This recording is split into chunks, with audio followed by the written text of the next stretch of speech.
국민의힘 원내대표가 교섭단체 대표연설에서 이재명 정부의 100일을 혼용무도의 시간으로 규정하고 빚더미 예산과 외교 실패를 강하게 비판했습니다. 민주당은 이재명 정부 100일의 성과는 A학점을 주기 충분하다며 치켜세웠습니다. 국민의힘은 여당을 향해 계속되는 내란몰이를 중단하고 여야 협치에 나설 것을 촉구했습니다. 국회 오송 참사 국정조사에서 여야는 골든타임을 놓친 부실 대응을 한 목소리로 질타하고 재발 방지 대책과 유가족 지원 방안을 논의했습니다. 정치 현장 바깥의 시각으로 정치권 핵심 이슈를 풀어보는 정치외전. 여야가 교섭단체 대표연설에서 정면 충돌하며 맞붙었습니다. 곧 이어질 3대 특검 개정안과 권성동 의원 체포동의안 처리와 향후 전국 정계를 전망해봅니다.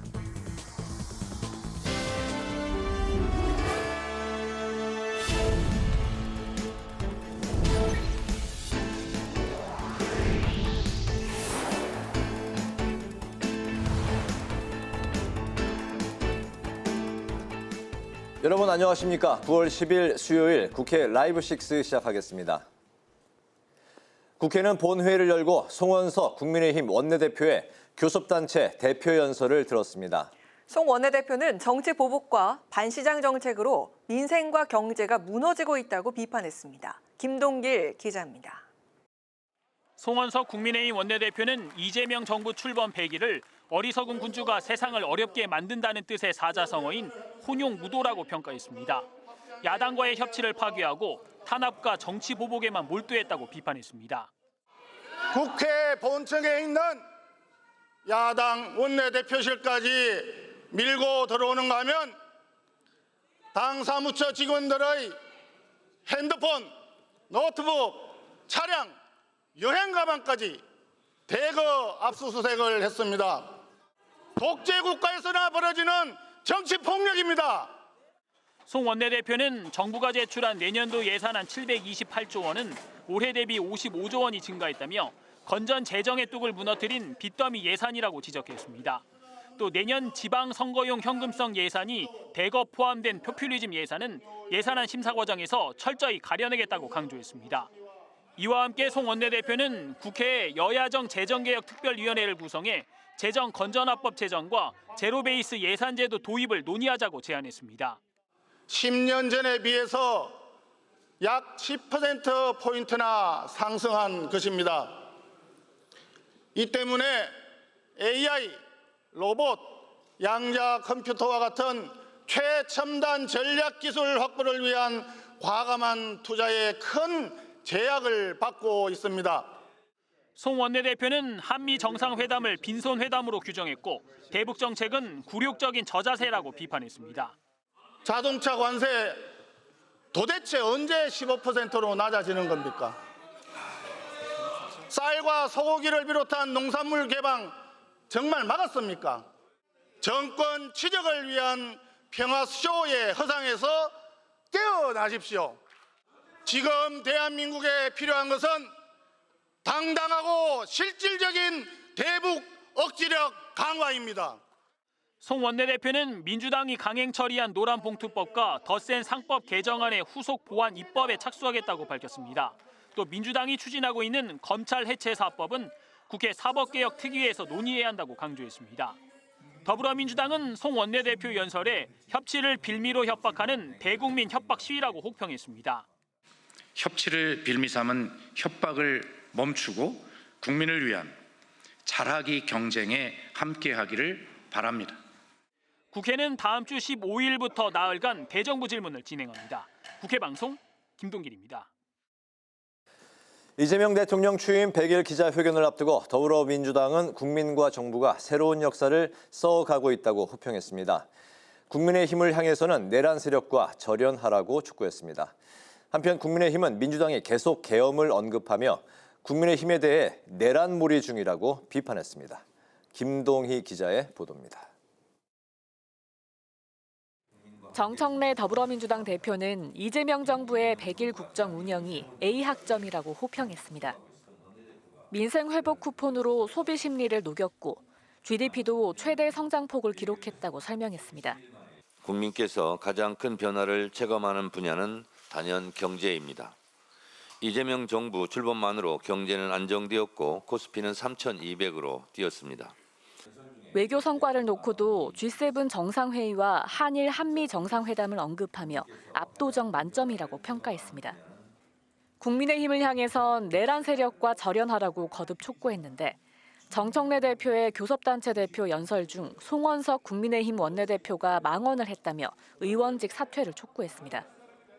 정 대표가 노상원 수첩이 성공했더라면 이라 말할 때 국민의힘 의석 쪽에서 제발 그리 됐으면 좋았을 걸 이란 말이 나왔다고 지적했습니다.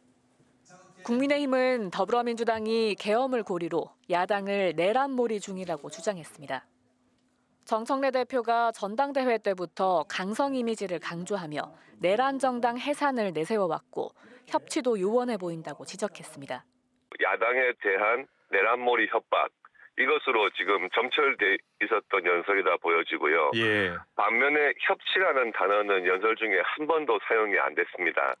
양향자 최고위원은 정청래 대표가 교섭단체 대표 연설에서 내란이란 말을 26번 언급한 것도 다분히 정치공학적이라고 주장했습니다. 민주당이 비상계엄 때문에 대선에서 승리한 데 이어 내년 지방선거를 앞두고 윤 전 대통령을 끊임없이 소환하는 거라고 지적했습니다. 국회방송 김동희입니다.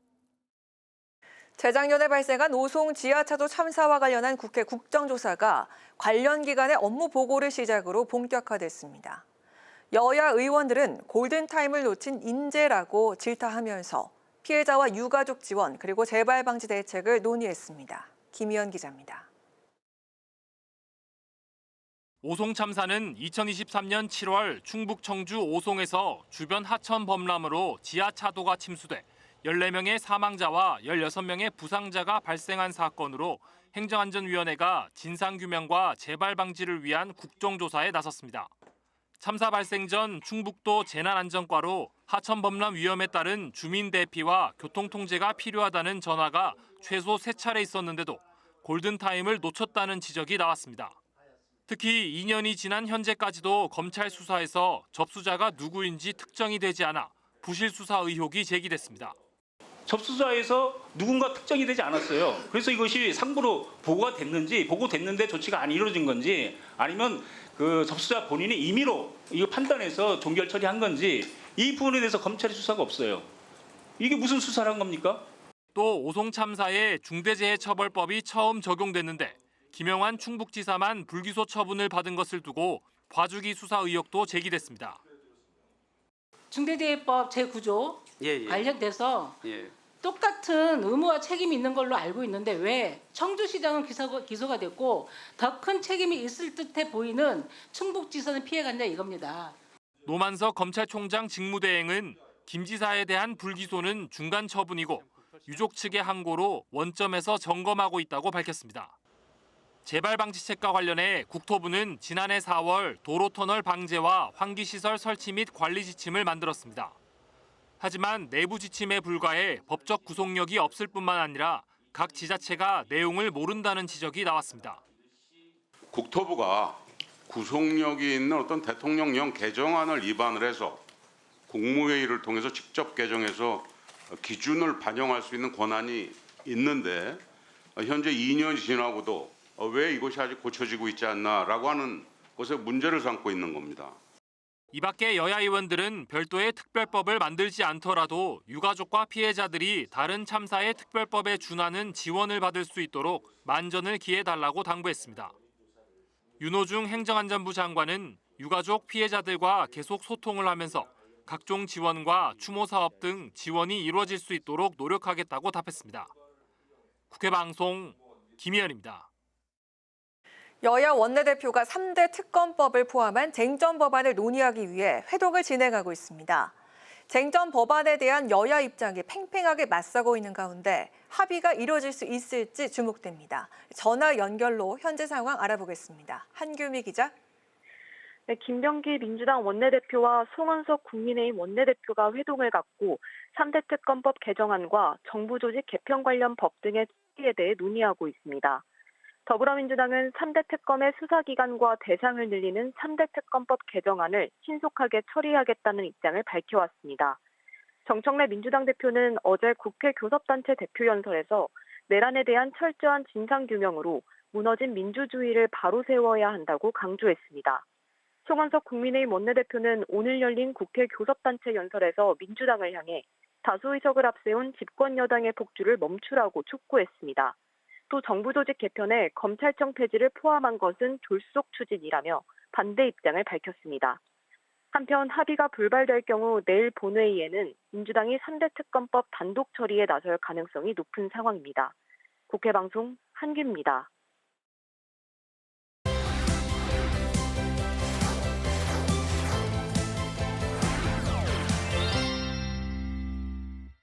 이슈픽 서한한 개공기자와 함께 여야가 논의 중인 알박기 금지법에 대해서 이야기를 나눠보겠습니다. 서한한 기자 안녕하세요. 네, 안녕하십니까? 네, 어느 정당이든 정권을 잡게 되면 이야기가 항상 나오는 게 공공기관장의 물갈이가 되는 것 같습니다. 임기를 보장해야 한다라는 대명제가 있는데요. 새 정부가 출범하면 공공기관장도 그 새 정부의 그 철학을 공유하는 사람이 새로 임명이 돼야 한다. 또 이 명제가 있잖아요. 이 명제가 부딪히는 것 같다라는 생각이 좀 들거든요. 네, 그렇습니다. 이 윤석열 정부가 출범한 직후에 그 한 인수위 관계자가 제게 했던 말이 생각이 났습니다. 이 문재인 정부가 대선 결과가 나온 이후에도 임명을 대거 해놓고 갔다라면서 불만을 토로했던 적이 있었는데 이재명 정부 역시 출범하자마자 민주당에서 똑같이 도돌이표 같은 비판이 나왔죠. 이처럼 정권 교체기에 의도적으로 공공기관장을 신규로 임명해서 차기 정부 국정 운영에 부담을 주는 이 알박기 인사 논란에 여야가 공감대를 형성을 하고 있습니다. 그리고 이 국회 기획재정위원회에서는 여야가 이 공공기관장의 임기를 대통령의 임기와 일치시키는 알박기 금지법 논의가 진행되고 있습니다. 이 국회 기획재정위원회는요, 8일에는 전체 회의를 열고 대통령 임기 말 공공기관장의 알박기 인사를 막는 내용이 담긴 공공기관의 운영에 관한 법률, 이른바 공운법 개정안을 상정을 했고요. 어제는 이 경제재정소위원회에서 논의를 이어갔습니다. 하지만 이 기관장 임기 일치에 대해서는 합의를 이루지 못한 상황입니다. 네, 생각을 해보면 늘 야당이 된 쪽에서는 버티자 좀 이런 태도를 보였던 것 같은데 최근엔 그러다 보니까 국민의힘과 민주당이 큰 취지에서 서로 합의를 해도 디테일에선 이견이 있어서 좀 충돌을 하는 것 같습니다. 네, 그렇습니다. 정확히 짚어주셨는데요. 바로 이 법을 언제부터 시행해서 적용할 것이냐, 이게 바로 관건이 되는 것 같습니다. 현재 논의되고 있는 민주당발의 이 공운법 개정안은요, 대통령의 임기 5년, 그리고 공공기관장의 임기 3년을 연동하는 내용을 뼈대로 하고 있습니다. 전임 대통령의 임기가 끝나갈 무렵에 임명한 새 기관장이 새로운 대통령의 임기와 겹치게 되면 이 정권 교체기마다 논란이 빚어지니까 이 관행을 끊어내자는 겁니다. 특히 대통령의 탄핵 등으로 인해서 비정상적인 정권 교체가 이루어졌을 경우에는 새 정부의 국정 철학에 부합할 수 있는 이 직무 수행 능력 특별평가를 도입하자라는 내용도 담겨 있습니다. 국민의힘 취지에 대해서는 다 동의하지만 이 적용 시기를 바로 하자는 것에는 이견을 보이고 있습니다. 방금 말씀드린 이 직무평가 등 이 조항이 현 기관장에게 즉시 적용될 경우 윤석열 정부 때 임명됐던 기관장들의 거취에 문제가 생기기 때문인데요. 과거 윤석열 정부도 출범 후에 민주당에서 임명됐던 전현희 당시 건의위원장을 국무회의에서 배제시키고 또 내보내기 위해서 압박성 발언들이 나왔고, 이에 전 위원장도 임기는 법에 보장됐다라면서 불편한 동거를 했던 적이 있습니다. 그리고 지금은 이진숙 방통위원장이 이재명 정부와 불편한 동거를 하고 있는 그런 상황이고요. 민주당 즉시 처리 및 시행을 강조하고 있고 상임위 합의가 이루어지지 않으면 패스트트랙을 통해서 본회의에 상정하겠다는 입장이 단호하기 때문에 여야가 시점까지 합의에 이르게 될 수 있을지 아니면 민주당 단독으로 처리하게 될지도 지켜봐야 될 부분인 것 같습니다. 네, 알겠습니다. 요새 그 정치권의 뜨거운 화두죠. 강성 유튜버들 이야기를 좀 해볼까 하는데 먼저 진보 진영입니다. 민주당 내에서는요. 민주당보다 더 센 발언권이 김어준 씨에게 있다. 뭐 이런 언론들의 우려도 있었고 최근에는 그 곽상원 의원이 던진 화두가 이슈가 되고 있더라고요. 네, 그렇습니다. 이 초선의 곽상원 의원이 진보 진영의 대표적인 오피니언 리더죠. 김어준 씨를 비판하고 나섰습니다. 지난 8일 자신의 페이스북을 통해서 이 김어준 씨 채널의 팬덤을 분석한 한 한 매체의 기사를 공유하면서 유튜브 권력이 정치 권력을 휘두르고 있다라고 비판한 겁니다. 이재명 정부 들어서 야당이 아니라 현역 여당 정치인이 김어준 씨를 정면으로 비판한 것은 이번이 처음입니다. 이 특정인의 생각을 따르는 것을 민주적 결정이라고 하는데 종교적 힘을 가진 정치로 이 신앙적 복종을 강요하는 나라를 원치 않는다라고 곽상원 의원 적었습니다. 사실 민주당 내부에선 이 김어준 씨의 영향력이 크기 때문에 건드리면 안 된다라는 분위기가 있었던 것도 사실입니다. 지난 비상계엄 이후에도 김어준 씨가 이 암살 쪽 개입 주장을 하자 민주당 이 내부적으로는 가능성이 낮은 주장이라고 판단을 하면서도 이 사실이 그대로 언론에 알려지자 이 날 것 그대로의 첩보가 가장 중요하다면서 의원들이 이 김어준 씨 채널에 나가서 사과하기도 했었습니다. 그런 의미에서 이 초선인 곽 의원이 이런 리스크를 감수하고 발언한 것에 대해서 용감하다라는 평가와 함께 무모한 도박을 하고 있다라는 평가도 동시에 나오고 있는 것 같습니다. 네, 지금 이거는 국민의힘도 똑같이 고민하고 있는 지점들이 있을 것 같은데요. 이번 그 전당대회에서 강성 유튜버들 그 목소리가 커진 것이 확인되면서 이걸 좀 끊어내야 하는 게 아닌가 이런 생각들도 나오고 있다면서요. 네, 그렇습니다. 이 김재섭 국민의힘 의원이 곽 의원의 발언 이후에 극우 유튜버를 겨냥한 발언을 한 건데요. 이 김재섭 의원 여러 매체에 출연을 해서 전환길 씨에게 국민의힘이 너무 끌려다니는 게 아니냐라는 질문을 받자 이 정치인들이 자꾸 그런 극우 유튜버들한테 기웃기웃해가면서 표를 구걸하는 정치를 하다 보면 당연히 공당이라는 게 망가질 수밖에 없다라면서 이 청구서가 날아오고 있자 장동혁 대표가 전환길 씨를 약간 버린 것 같다. 그런 부정선거 앵무새, 계몽령 앵무새한테는 먹이를 주면 안 된다. 이런 확고한 생각이 있다라고 날선 지적을 했습니다. 그리고 김용태 국민의힘 의원도 한 매체 유튜브 채널에 출연해서 전환길 씨가 오면 우리 중진 국회의원들이 가서 90도로 폴더 인사를 하는 것을 봤다라면서 그런 분들에게 휘둘리려는 정치인들이 있어서 자괴감이 든다라고 덧붙이기도 했습니다. 이처럼 여야의 초선 의원들이 우려를 드러내고 있지만 당 내에서는 존재감이 더 커지고 있다라는 반응이 나옵니다. 특히 전환길 씨는 최근 자신의 유튜브 생방송 시청자가 2만 명을 넘어서자 지금 구독자가 53만 명인데 모두 국민의힘의 당원으로 가입하면 당원 75만 명인 국민의힘을 들었다 놨다 할 수 있다. 라면서 자신감을 드러내기도 했는데요. 내년 지방선거를 앞두고 많은 후보군들이 여러 채널을 통해서 존재감을 보여주려 하고 있는 상황에서 김어준 씨와 전환길 씨로 대표되는 이 강성 유튜버들의 존재감이 내년 선거 때 어떤 영향력을 보여줄지도 역시 지켜볼 지점인 것 같습니다. 네, 오늘 이슈픽은 여기까지 들어보도록 하겠습니다. 서원한 기자와 함께했습니다. 고맙습니다.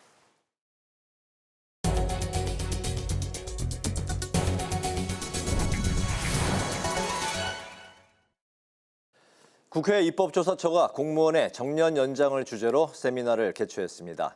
전문가들은 소득 절벽 문제를 해결하기 위해서 정년 연장이 필요하다고 강조하고 이를 위한 다양한 해법도 제시했습니다. 김지수 기자가 전합니다.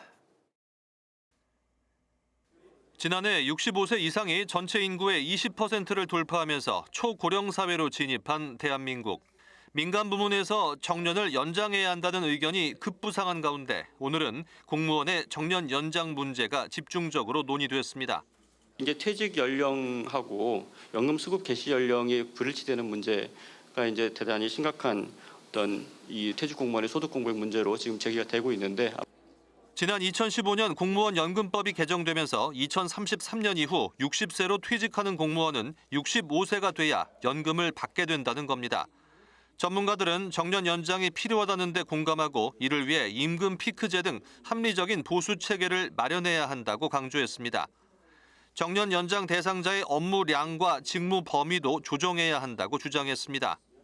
이제는 멘토, 조력자의 역할을 해야 되겠죠. 그 리더십 전환을 위한 교육 훈련이 같이 뒤따라야 될 것으로 생각이 됩니다.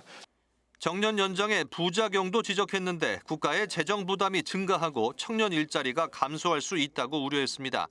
공직사회 내부의 승진 적체 현상도 지적했습니다. 선배님들 안 나가시면 나 승진 안 되는 거 아니야? 요거부터 생각을 하시는 거죠. 국회가 실효성 있는 입법에 나서야 한다는 의견도 제시했습니다. 국가공무법 제74조 제1항에서 정하는 공무원의 60세 정년이라는 그 숫자를 그 이후에 예를 들면 65세로 변경하면 되는 그런 일입니다. 다만 정년 연장은 숫자만 바꾸는 것을 넘어 사회적 논의가 필요한 사안인 만큼 해당 규정이 개정되지 않고 있다고 설명했습니다. 한편 신정훈 국회 행정안전위원장은 서면 축사에서 논의된 과제들을 입법과 정책으로 구체화하는 데 최선을 다하겠다고 밝혔습니다. 국회방송 김지수입니다. 국회 법제사법위원회가 전체 회의를 열고 오는 22일 검찰개혁 입법청문회를 개최하기로 했습니다. 더불어민주당은 입법청문회에서 관봉권 띠지 분실 사건을 중점적으로 다뤄야 한다고 주장했고, 국민의힘은 청문회를 빙자해 재판이나 수사에 영향을 미치려는 의도라고 거세게 반발했습니다. 법사위에서는 또 국회법 취지에 맞게 나경원 의원을 야당 간사로 선임하라는 국민의힘의 주장과 나 의원의 내란 옹호 사과가 먼저라는 민주당의 입장이 팽팽하게 맞섰습니다. 지속가능한 교통복지 서비스 제공을 위한 도시철도 무임수송제도 개선 정책 토론회가 오늘 국회에서 열렸습니다. 우원식 국회의장은 1984년 고령자, 장애인 그리고 국가유공자 등의 무임수송제도가 도입됐는데 지방자치단체가 이를 부담하는 데 한계가 있다며 교통복지 정책으로 설계됐기 때문에 국가가 책임져야 한다고 강조했습니다. 그러면서 국민의 생명과 안전을 지키기 위해서라도 재원 조달 방식에 대한 재정 당국과 지자체 간의 이견을 해소해야 한다고 덧붙였습니다. 인공지능과 웹 3.0 융합을 통해 신산업의 성공 전략을 모색하기 위한 세미나가 국회 도서관 주최로 열렸습니다. 세미나를 공동 주최한 김종민, 이성권 의원은 AI와 웹 3.0의 융합이 앞으로의 디지털 경제 질서를 재편할 핵심 과제라는 데 공감하고 정부와 민간 그리고 학계가 협력하는 구조가 만들어져야 한다고 강조했습니다. 황정근 국회 도서관장도 웹 3.0 시대에 발맞춰 국회 도서관의 전문 역량과 지식 자원을 바탕으로 AI 전환을 선도하겠다고 말했습니다.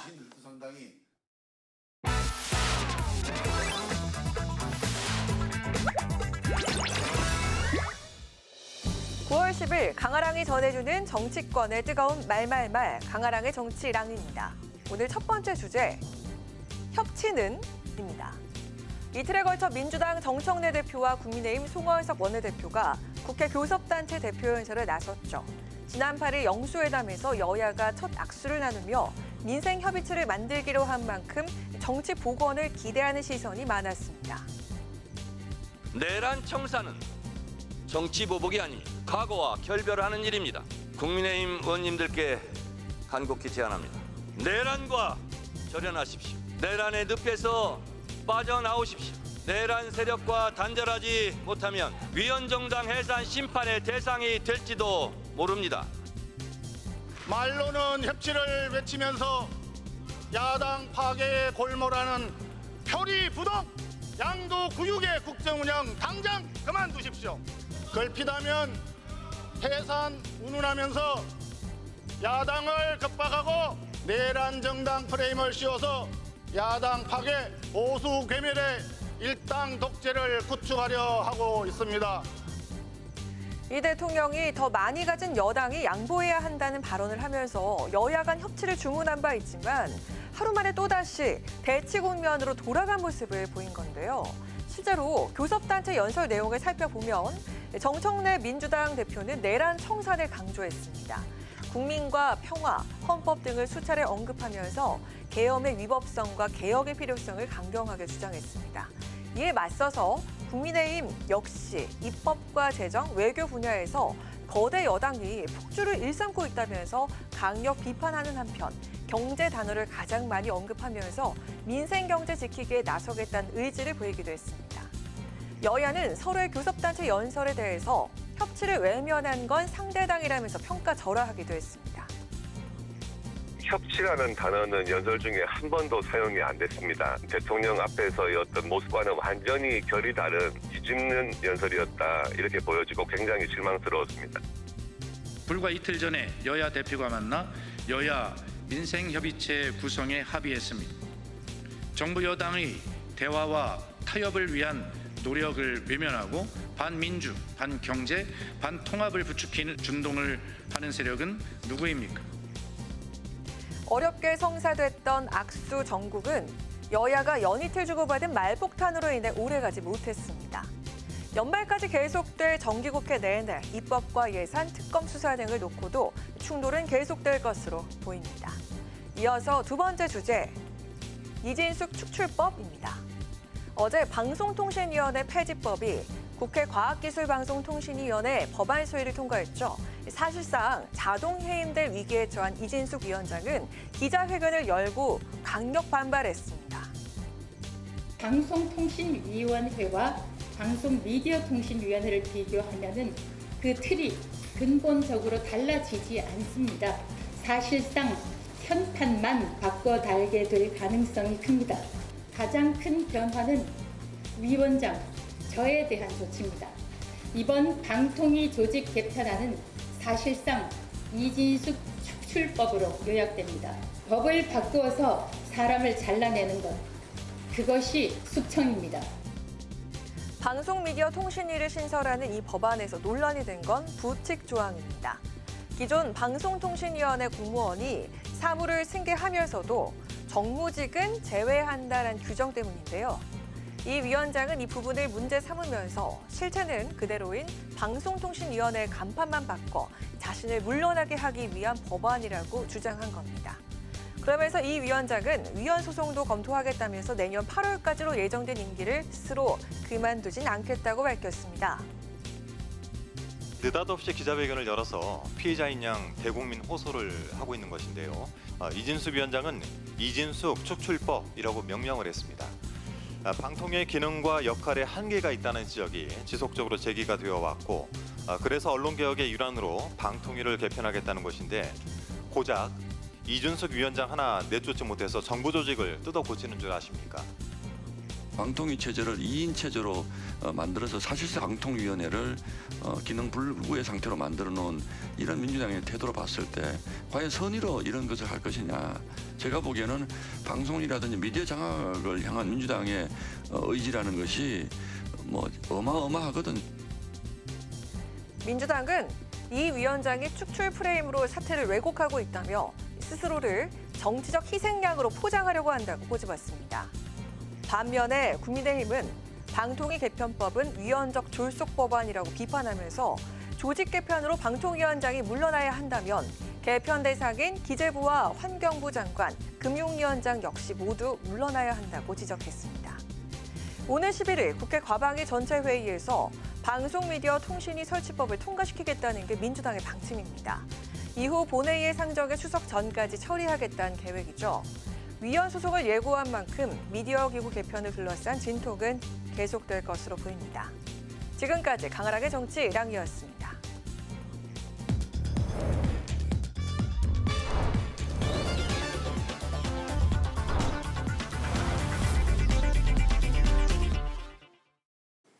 네, 정치 현장에서 한 걸음 떨어져 보다 객관적이고 분석적인 시선으로 정치권의 쟁점을 들여다봅니다. 정치외전 김유정 전 더불어민주당 의원, 조혜진 전 국민의힘 의원 두 분 나오셨습니다. 어서 오십시오. 반갑습니다. 안녕하세요. 특히 이제 김유정 의원님은 오래전에 한 번 출연을 하셨던 것 같은데. 아주 오래전에요? 예. 네. 다시 한번 꼭 모시고 싶었습니다. 감사합니다. 오늘도 좋은 논평 부탁드리겠습니다. 어제 정청래 대표에 이어서 오늘은 국민의힘 송원석 원내대표가 교섭단체 대표연설에 나섰습니다. 정청래 대표가 내란을 이제 많이 언급을 했다면 송원석 원내대표 연설에는 폭주, 독재, 경제 이런 단어들이 또 여러 번 등장을 했습니다. 어제와 오늘의 교섭단체 대표 연설 악수 정국에서 또 이 말 폭탄으로 좀 간 것 같다 이런 평들이 좀 나오고 있습니다. 대표 연설에 대한 두 분의 총평부터 좀 들어보겠습니다. 조혜진 의원님부터 들어볼까요? 보통 대표 연설 하면은 여당은 특히 이제 지금 집권 초기이기 때문에 네. 대통령실하고도 조율을 하고 정부하고도 조율을 해가지고 새 정부의 이 국정 비전, 기조, 주요 정책. 네. 또 그거를 실현하기 위해서 국회에서 여당이 어떤 역할을 할 것인지 또 야당에게 또 협력을 구하는 그런 이제 손을 내미는다든지 네. 보통 그렇게 하고 야당도 집권 초기이기 때문에 사실 뭐 정부가 할 일이 없죠. 네. 뭘 성과를 내서 그에 대해서 평가하기도 어렵기 때문에 네.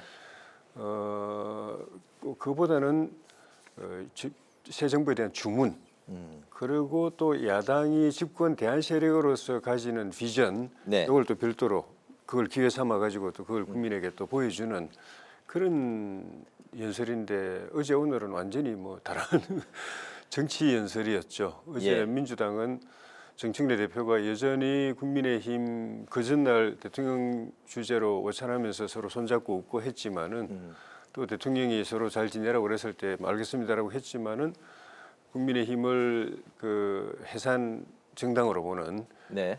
그런 기조가 변함이 없는 걸 보여줬고 또 국민의힘 오늘 원내대표 연설은 그에 맞서서 그 국민의힘이 이 생존하기 위한 그런 이제 화두를 많이 던졌고 네.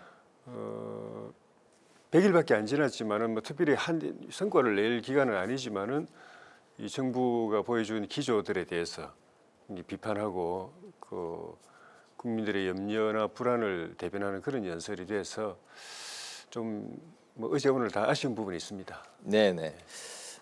양당 다 좀 아쉬운 부분이 있었다고 말씀하셨는데 정청래 대표 같은 경우에는 미래에 대한 이야기가 좀 부족하지 않았냐 그런 이제 평도 나왔었고 오늘 송원석 대표 같은 경우에는 생존 국민의힘의 생존을 위한 그런 이제 좀 언급들이 많이 등장을 한 것 같다고 하셨는데요. 예, 전체적으로 어떻게 보셨습니까? 우선은 공교롭게도 9월 8일 날 정청래 대표 교섭단체 연설 바로 전날 대통령과의 이제 3자 회담이 있었기 때문에 네. 그날에 화기애애했던 모습과 어제의 연설은 너무 다른 거 아니냐라는 이제 뭐 일부 목소리가 있긴 했습니다만 네. 정청래 대표는 본인의 소신껏 또 본인이 그 전당대회 과정에서 약속했던 공약대로 지금 어제 그 연설에서 얘기를 한 거라고 생각을 합니다. 네. 그러니까 이를테면 전당대회 과정에서 내란 종식 그리고 3대 그 개혁 입법은 반드시 조속히 관철시키겠다라고 줄곧 얘기를 해왔었기 때문에 그 부분에 대해 이제 강조가 된 것이고요. 아쉬운 점을 굳이 찾자면 저는 여당 대표니까 그 내용에 대해서는 모두가 수긍하면서도 네. 소위 톤앤 매너라고 하는 그 측면에서 좀 더 포용하고 대통령이 강조하셨던 좀 더 민생 그다음에 협치 이런 것들에 대해서도 같이 병행해서 열린 마음으로 함께 얘기를 했더라면 어땠을까 그런 네. 아쉬움이 좀 남긴 하죠. 그러나 할 얘기는 했다 이렇게 생각을 하고요. 네. 매우 특수한 상황에서 정권 교체 이후에 첫 정기 국회이기 때문에 불가피한 측면이 있다라는 말씀드리고요. 특히 송호선 원내대표 오늘 굉장히 실망했습니다. 저는 왜냐하면은 그 기조에 대해서는 예상은 했습니다만 적어도 과거에 박근혜 국정농단 이후에 탄핵되고 나서 국민의힘이 매우 노력을 했죠. 탄핵의 강을 우리가 어떻게 건널까. 국민들에게 쇼처럼 보여도 당명도 바꾸고 색깔도 바꾸고 뭔가 무릎 꿇고 사죄하는 모습도 보이고 그런데 지금은 아예 그런 모습이 안 보이고 적어도 사과 반성을 전제로 한 또 국민들께 죄송합니다가 먼저 나와야 될 것 같은데 네. 국민들의 일단 마음을 얻어서 정권 교체가 된 이재명 정부를 향한 이제 내일이 겨우 100일인데 거기에 대한 끝없는 비난, 비판 그리고 모든 것에 대한 반대 이게 저는 너무 심각했다고 생각하고요. 그래서 혹자는 쑥과 마늘 더 먹어야 되는 거 아니냐 그런 얘기까지 장동혁 대표 말에 빗대어서 하는 분도 있던데요. 그래서 매우 실망했다는 말씀드리고 특히 정청래 대표가 노상원 수첩에 대해서 얘기했을 때 거기에서 야유 보내면서 제발 그렇게 됐으면 좋았을 텐데 뭐 이런 취지로 얘기했던 분이 송호선 원내대표였다는 게 밝혀졌잖아요. 그 점에 있어서 참 경악합니다. 과연 우리는 협치도 3번 얘기했다라고 주장을 하시던데 어제 그 모습과 그 반응을 통해서 과연 협치를 꿈꿀 수 있을까요? 너무 사실상 끔찍한 그런 반응과 발언이었다. 금도를 넘어섰다라고 생각을 하기 때문에 네. 과연 여야 관계가 월요일 날 다짐했던 대로 잘 풀려나갈 수 있을까 의구심도 들지만 또 민생경제협의체 하기로 했으니까 그 점에 있어서만큼은 또 협치의 어떤 정신을 살려가는 것도 필요하겠다라고 생각합니다. 네, 방금 이 협치를 이제 말씀하셨는데 바로 이제 송원석 원내대표는 협치 준비가 돼 있고 다만 이제 선택은 여당에 달렸다 이렇게 이제 이야기를 했고 그러면서 이제 사법과 공영방송 재정의 3대 개혁 특위 또 검찰 개혁을 위한 4개 특위 제로 베이스 예산제 등을 이제 제안을 했고 김병기 민주당 원내대표는 민생 협의체 가동을 위해서 또 국민의힘의 화답을 기다린다고 했습니다. 협치를 이제 공통적으로 언급을 하면서도 또 서로에게 이제 공을 넘기고 있는 모양새도 좀 같은 상황입니다. 이 부분은 좀 짧게 들어볼까요? 민생협의체는 우리 당이 오히려 더 적극적으로 아예 네. 정례화하자고 이야기했는데 민주당이 정례화까지는 확답을 아직 하지 않고 있는 상황이고 네.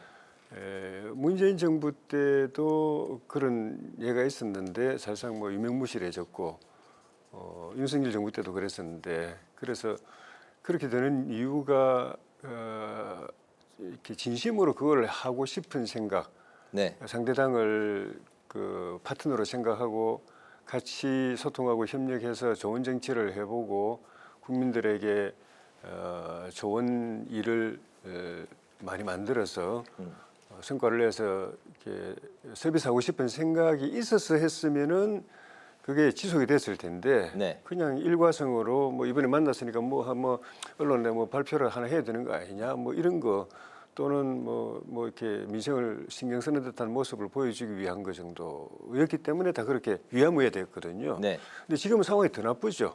좀 전에도 말씀드린 것처럼 국회 교섭단체 대표 연설을 통해서 아예 국민의힘은 해산돼야 될 정당이라고 보는 그 시각을 다시 한번 확인해 준 네. 심지어 그 전날 대통령이 중재로 서로 손잡고 웃고 잘해보자고까지 했는데 그 다음날 바로 그렇게 한 거는 생각이 안 바뀌었다는 거거든요. 대통령 앞에서 그렇게 한 건 그냥 포장이었을 뿐이고 네.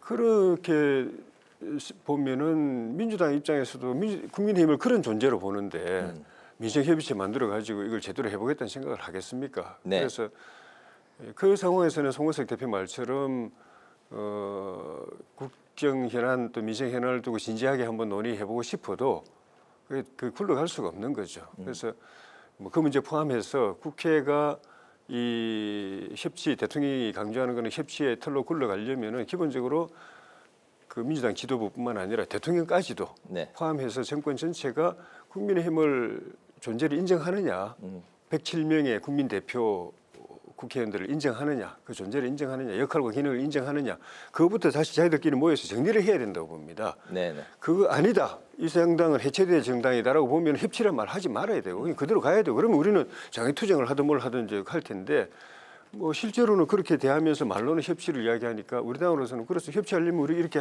하자고 하는데 이게 메아리가 없는 거죠. 그 입장부터 빨리 여당은 정해야 되는 거 아닌가, 정리해야 되는 거 아닌가 싶습니다. 네, 약간 첫 번째 질문 그 맥락에서 이제 꼬리 질문이기 때문에 좀 길지 않게 들어볼까요? 예, 한 3가지 짧게 말씀드리자면요. 네. 대통령과 여야 대표 회담은 일회성으로 그치지 않을 겁니다. 대통령이 계속 소통을 강조하셨기 때문에 그래서 계속될 거라는 말씀드리고요. 그러니까 민생경제협의체도 얼마든지 공통 공약부터 또 청년 정책 같은 것부터 우리가 우선순위 두고 함께 하자라는 얘기 나왔기 때문에 가능하다라는 말씀드리고요. 그다음에 그 두 번째로는 국민의힘에서 위원정당 해산 얘기 나오고 우리를 파트너로 안 본다 이제 이런 얘기들을 하시던데 일단은 내란 그 세력이라는 그 이미지에 탈피하기 위한 노력이 수반돼야 된다고 저는 생각합니다. 그런데 여전히 지금 국민의힘의 지도부 구성 면면도 봐도 그렇고 지도부에서 나오는 이야기들도 매우 위헌적인 이야기. 지금 전 대통령 부부를 석방하라. 그리고 전환기 씨의 기대는 전환기 씨는 매우 극우적인 시각으로 윤어게인 그리고 부정선거론자 아닙니까? 그러니까 그런 것 자체가 국민의힘을 어떤 규정짓는 상징자본처럼 돼버렸기 때문에 일단 극복하는 노력이 필요하다. 그리고 세 번째는 정청래 대표가 위원장당 해산 신발 청구할 겁니다가 아니고 야당이 잘 돼야 여당도 건강해진다라는 차원에서 빨리 거기를 극복하기 위한 노력을 좀 해줬으면 좋겠다라는 그런 얘기였습니다. 그래서 잘 들어보시면 하십시오. 뼈가 되고 살이 되는 이야기입니다가 바로 그런 점이었거든요. 그래서 과거에 제가 아까 말씀드린 것처럼 탄핵의 강을 건너기 위한 국민의힘의 그런 노력들을 다시금 되새기면서 지금 이 상황에서 내란 사태 이후에 국민의힘의 모습은 계엄전과 달라지지 않았다는 생각이 국민의 어떤 보편적인 생각인 것 같아서 네. 그거 극복하는 노력이 수반된다면 얼마든지 협치는 가능하다. 대통령 앞에서도 내란 부분에 있어서만큼은 정청래 대표가 뜻을 굽히지 않았기 때문에 그것까지를 포함한 협치라는 건 사실 있을 수 없기 때문에 이 점은 따로 떼서 생각해야 된다라고 생각합니다. 알겠습니다. 이제 질문이 아직 많이 남아있기 때문에 이제 좀 속도를 내볼까 합니다. 오늘 여야 원내대표 지도부의 회동이 있었습니다. 오후에 2번에 걸쳐서 있었는데 이슈는 3대 특검법 그리고 정부 조직 개편안에 대한 이야기였는데 특별한 소득은 없었던 걸로 전해지고 있습니다. 관련해서 이제 내일 본회의가 열릴 텐데 본회의에서 좀 어떤 이야기들이 좀 예상이 되고 있는지 강대강 대치 속에서 이루어지고 있는데 오늘 합의 내용이 방금 전에 좀 나온 걸로 속보가 전해졌는데요. 내용을 좀 살짝 이제 언급을 해보겠습니다. 오늘 있었던 3대 특검법의 수정 합의가 있었다고 전해지고 있는데요. 여야는 오늘 2차례 회동을 통해서 합의하기로 했는데 구체적인 내용은 또 들어오는 대로 말씀을 드리도록 하겠습니다. 오늘 좀 회동의 의미 그리고 내일 이제 본회의까지 좀 짚어볼까요? 정부 조직법 같은 경우에는 우리 당에서는 예를 들면 환경부 같은 경우에 규제 기관인데 네. 특히 경제 분야에 대해서 규제를 담당하는 기관인데 이재명 대통령이 기업을 제대로 지원하겠다, 그걸 통해서 경제 살리겠다라고 이야기하면서 기업 활동 중에 에너지 부처 이거를 갖다가 환경부에 규제하는 환경부에 더구나 이 원전 탈원전을 계속 주장해온 장관에게다가 그 권한을 줘버리는 걸 보고서 네. 대통령 하는 말하고 이게 여당이 하는 거 완전 거꾸로 가는 거 아니냐 하는 분은 문제 제기를 했는데 그 부분이 어떻게 조정이 됐는지 궁금하고 또 우리 당에서 계속 걱정해온 게 국가 부채 늘어나고 또 그게 다음 세대들에게 아무 도움도 별로 받지도 못하는 다음 세대가 오히려 그걸 갚아야 되는 그거를 걱정하고 그런 측면에서 재정 건전성 유지를 위해서 계속 기재부가 그 기능을 갖고 있어야 된다고 이제 주장을 해왔는데 사실상 국무총리실을 통해서 대통령실에서 직접 재정을 통제하는 그 방식으로 바꾸는 거 반대해왔죠. 몇 가지가 있었는데 그 부분에 대해서 어떻게 합의가 됐는지 모르겠는데 그런 부분이 만약에 민주당 안대로 그대로 강행이 된다고 하면은 우리로서 막을 방법은 없습니다. 지금 3대 특검 조항 일부를 수정할 것을 국민의힘의 요구를 민주당이 좀 많이 수용한 걸로 속보로 전해졌는데 특히 이제 기간 연장에 대한 부분을 민주당이 상당히 좀 수용하는 그런 합의가 있었다. 그러니까 우리 당의 입장이 민주당이 그동안 계속 검찰 개혁의 이유로 생각하면서 비판해온 게 검찰의 과잉 수사, 네. 압수수색 남발하고 구속 영장 남발하고 그다음에 피의사실 공표하고 별건 수사하고 이런 것 때문에 검찰을 악죄악으로 보고 이걸 개혁해야 된다고 그랬는데 오히려 특검에다가 그걸 더 법으로 보장을 해줬거든요. 네. 그래서 그거 빨리 정리해야 된다라고 했던 부분하고 지방선거 이걸 이용할 정치적 목적이 아니라면은 빨리 마무리해야 된다. 연장하지 말고 마무리해야 된다. 이거였는데 일단 기한 연장 부분은 받아들였다는 거네요. 네네. 기한 연장에 대해서는 국민의힘의 요구를 상당히 수용을 했다. 아직 구체적인 뉴스는 또 이제 봐야 될 것 같은데 대신 금융감독위원회 설치와 관련해서는 국민의힘이 최대한 협조한다. 이렇게 이제 합의가 된 걸로 전해지고 있네요. 예, 정부조직법 개정안에 대해서는 9월 중순에 표결이니까 그거는 조금 이제 기한이 남아 있는 것 같고요. 네. 지금 쟁점이 됐던 거는 소위 더 센 특검법이라고 하는 3대 특검법에 대한 기간, 파견 인원 연장하는 부분, 그다음에 수사 범위를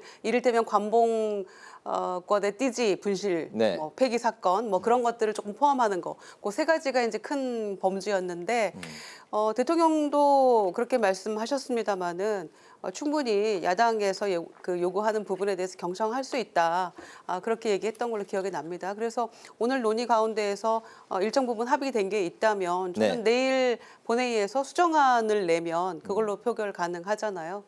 그런 방식으로 대안 제시가 되지 않을까 생각해서 뭐 서로 간에 협치가 잘 되고 있네요. 지금 보니까 예. 이런 과정을 거쳐서 네. 서로 조금 수용할 거 수용하고 또 논의할 건 또 논의하고 이런 과정을 국민들이 바라고 계시는 게 아닌가 싶습니다. 잘 된 것 같습니다. 어쨌든 협치의 모습도 이렇게 보여지는 건 국민들에게는 굉장히 반가운 그런 모습일 것 같습니다.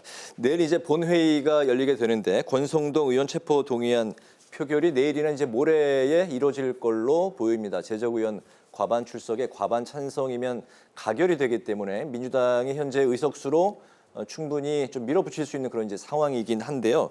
이게 이제 구속영장 발부냐 기각이냐까지 두 분의 좀 전망을 들어볼까요? 우선은 가결은 될 것이고요. 네. 일단 국민의힘 의원들도 불체포 특권 포기하겠다라고 서약을 하신 분들이 뭐 한 50여 분 이상이 된다고 하니까 정확한 숫자는 모르겠습니다만 그러니까 뭐 민주당만으로도 이건 가결이 되는 건데 국민의힘도 그 표결 여부에 따라서는 뭐 더 참여하실 수도 있겠죠. 다만 정치 보복이다 이렇게 주장을 하고 있기 때문에 찬성표를 던지는 것에 대해서 주저할 수도 있겠고요. 근데 딜레마라고 생각합니다. 또 본인들이 서약을 했는데 무작정 반대하자니 약속 위반 아닙니까, 대국민? 그러니까 그 점에 있어서 자율투표라고는 하는데 약간 의원들이 좀 딜레마에 빠질 것 같고요.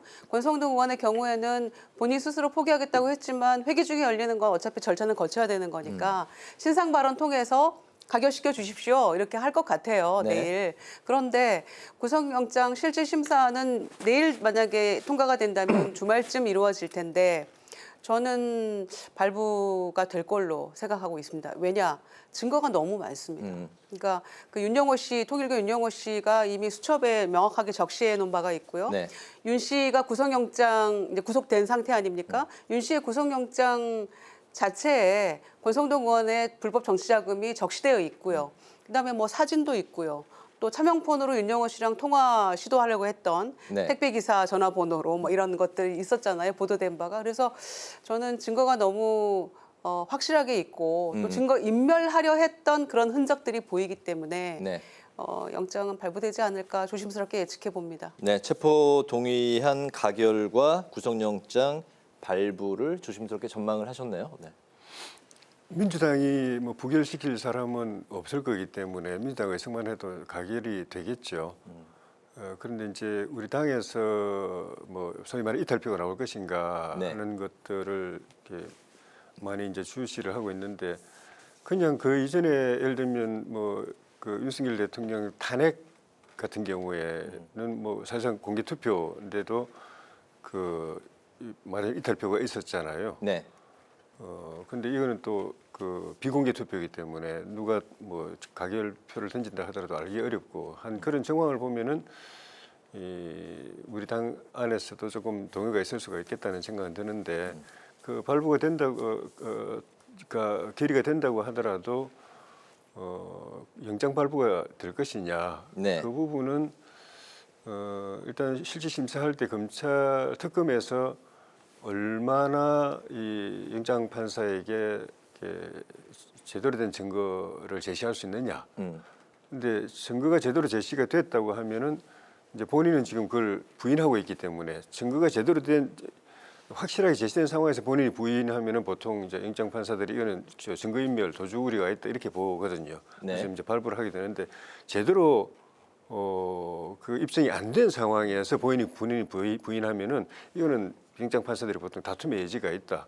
이 피해자의 이 방어권을 지켜줘야 된다 해서 불구속을 많이 합니다. 그래서 내일 본인의 입장은 이미 나와 있는 거고 그런 적 없다고 이야기한 게 나와 있기 때문에 특검에서 영장 판사에게 어느 정도 명확한 이 증거를 제시할 수 있느냐 여부에 따라서 발부될 수도 있고 안 될 수도 있다는 생각이 듭니다. 알겠습니다. 이제 질문이 2개나 남았는데 이 질문들에 대해서는 이제 각각 좀 1분씩 정도만 좀 짧게 듣고 마무리를 했으면 좋겠습니다.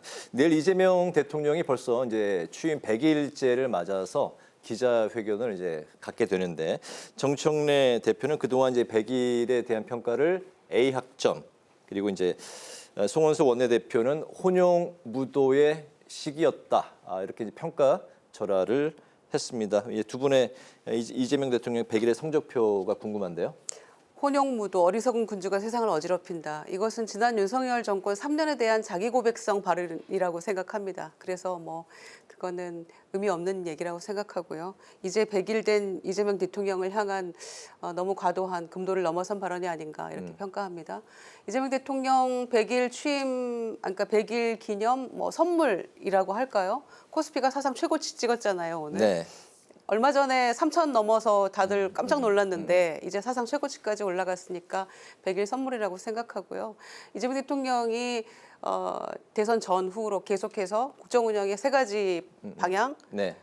내란 종식, 국민 통합, 민생 회복을 강조해 오셨는데 그런 점에서 얼마 전에 외교도 국익에 기반한 실용 외교, 그리고 내가 임기 마칠 때 더 높은 지지율로 마치도록 하겠다, 모두의 대통령이 되겠다. 지금 그렇게 잘 소통하고 하고 계신 거 아닌가요? 그런 네네. 점에서 저도 A학점이라고 생각합니다. 네네, A학점. 내일 그 주식 양도세 대주주 기준도 아마 함께 좀 발표될 걸로 예. 그렇게 전해지고 있네요. 예, 그 조 의원님은 몇 점 성적표를 주실까요? 이제 뭐 점수 매길 건 없죠. 왜냐하면 100일 동안 할 일이 할 수 있는 게 있습니까? 네. 그거보다는 100일 동안에 이분이 국정기조를 어떻게 잡아왔느냐. 그걸 이제 그게 계속 그 기조대로 간다고 가정했을 때 미래 예측이 이제 의미가 있는 건데 네. 지금까지 해온 대로 가면은 뭐 문재인 정부 때보다도 제가 볼 때는 미래가 더 어렵습니다. 그러니까 본인은 실용하겠다고 이야기했지만 실제로는 굉장히 이념적 정책들이 막 나오고 있고 네. 성장 이야기하지만 성장이 그리고 그 기업들 성장의 주역을 역할을 하겠다 만들어졌지만 기업들 다 지금 죽겠다고 난리 났잖아요. 그게 사지로 모는 정책들 계속 하고 있고 뭐 그런 매사가 그런 식이기 때문에 또 뭐 본인 협치 이야기하지만 당은 지금 뭐 야당을 인정하지 않고 네. 모든 걸 다 자기들 마음대로 하고 그냥 입만 열면 그냥 해산 이야기하고 있고 이 기조대로 가면은 만약에 뭐 중간에 100일 지나 보니까 이렇게 가니까 뭐 제대로 안 되더라. 무엇보다도 경제가 어려워지더라. 네. 경제 잘못하고는 정권 성공할 수 있는 정권 없습니다. 그러니까 경제가 어려워지더라. 그래서 기조를 바꿔야 되겠다라고 생각하면 모르겠는데 이 기조 그대로 가면은 별로 기대할 거 없다고 생각이 듭니다. 알겠습니다. 마지막은 이제 조국 혁신당 상황을 짚어보겠는데요. 조국 연구원장이 비대위원장으로 선출될 것 같습니다. 그 지도부의 대응과 또 조국 전 대표의 조기 등판 두 분의 생각을 오늘 한 1분 정도로 짧게 들어보겠습니다. 조국 혁신당의 이 사건은 누가 뭐래도 피해자 중심에서 피해자 입장에 생각을 해야 되는 건데 피해자 측의 대리인의 입장을 들어보면 지도부가 이 사건을 확실하게 해결하지 않고 총사퇴해버린 것 그 자체로 굉장히 폭력적이다라는 표현을 했는데 네. 저는 전적으로 동의합니다. 그리고 새로운 비대위원장도 제3자가 했으면 좋겠다라는 게 피해자 측의 입장이었어요. 그런데 지금 이 모습은 전혀 그걸 고려하지 않는 것 같아요. 한마디로 정리하면 여전히 조국 혁신당은 피해자 걱정보다 조국 걱정이 앞서 있는 그런 당이라고 저는 규정을 합니다. 그래서 실제로 제3자가 비대위원장이 되더라도 결국에는 조국 전 대표의 의중이 굉장히 중요할 것이기 때문에 네. 차라리 비대위원장 맡아서 결자 해지해라 이런 의견도 있긴 합니다만 그럼에도 저는 이렇게 일찍 등판해서 제대로 해결 못한다면 굉장히 심각한 문제가 될 거다라고 생각하고 부적절하다고 생각합니다. 네네. 그래서 지금의 이런 비대위원장 만약에 이제 본인이 수락을 한다면 정치적으로 명운이 걸려 있는 그런 문제라고 생각하고요. 이 성비 문제에 대해서 제대로 해결 못하면 정치적 미래가 매우 암울해질 거다라고 저는 생각합니다. 네, 현 지도부의 대응이 이제 미흡했다, 부족했다는 이제 다들 일치된 의견인 것 같고 조 의원님께는 조국 전 대표의 이런 조기 등판 가능성 현실화되고 있는데 이 부분을 좀 짧게 들어볼까요? 조국 대표도 정치적으로 굉장히 심각한 상황으로 가고 있지 않나 하는 생각이 듭니다. 지금까지는 자기 이제 이미지 자산 이걸 가지고 지금까지 왔는데 본인 이제 그 시험대에 정치적 시험대에 올라왔다고 보여지는데 네. 법무장관 될 때까지는 잘 나갔는데 그 이후로 조국 사태 또 감옥에 가고 또 조기에 또 사면되고 난 뒤에 나와서 하는 반성이나 자숙하지 않고 이렇게 그 하는 행동들 또 더 무엇보다도 이 조국 대표나 이 당의 가치가 걸린 이 이슈를 다루는 데 있어 가지고 완전히 반진보적으로 반혁신적으로 행동하는데 그거를 그냥 거꾸로 민심에 역행해서 하는 거. 네. 이 사태의 제일 큰 책임자는 조국 대표 본인이거든요. 누구한테 물어도 본인이 책임자인데 그걸 해결하겠다고 하면서 책임이 상대적으로 적은 사람들을 다 밀어내고 가장 큰 책임자가 칼자루 지겠다고 하는 것부터가 이 민심하고는 완전히 거꾸로 가는 거거든요. 이렇게 정치를 해가지고 미래가 있겠나. 그는 조국의 미래가 없으면 조국 혁신당도 미래가 없는 거죠. 알겠습니다. 오늘 정치외전 이제 마치도록 하겠습니다. 오늘은 양당 교섭단체 대표연설 그리고 이재명 대통령 취임 100일을 중심으로 살펴봤습니다. 정치외전 지금까지 김유정 전 더불어민주당 의원, 조혜진 전 국민의힘 의원 두 분의 말씀을 들어봤습니다. 오늘 말씀 잘 들었습니다. 고맙습니다. 예, 고맙습니다. 오늘 국회 라이브 6도 여기서 마치겠습니다. 시청해 주신 여러분 고맙습니다.